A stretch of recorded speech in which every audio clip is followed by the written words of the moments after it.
the softest homemade dinner rolls you've ever made. Let's make them. There's just something special about homemade dinner rolls. The smell alone makes the whole house feel warm and inviting. So I'm going to start out with 1 cup of milk.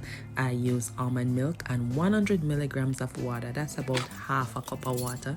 I'm just going to warm this up in the microwave so it activates the yeast.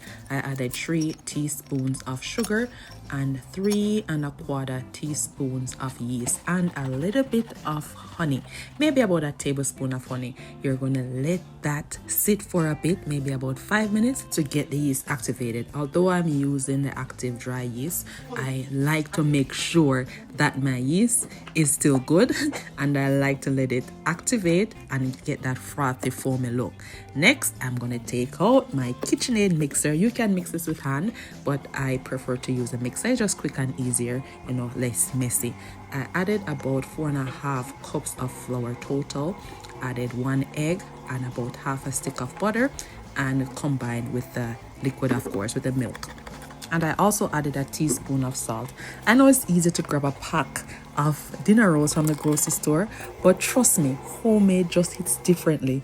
Once you make them from scratch, it's just hard to go back, because you can be in the house and like, oh, I don't have any bread, or if you have some warm bread with a piece of chicken, a baked chicken, barbecue chicken, and you just go mix up your dough, make your bread. Now, once it's done from the KitchenAid mixer, I let it poof, double in size, and this was maybe about an hour. I like to oil the bottom of the pan just to prevent the dough from drying out. Once it's done, you're going to punch it to release the air, and then you section your rolls, dinner rolls, to the size that you want yours to be.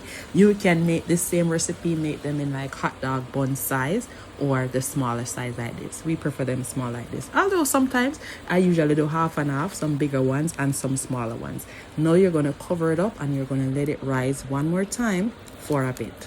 Maybe another 15 minutes or so. Then bake at 350 for about 20 minutes. When it's done, it's looking like that.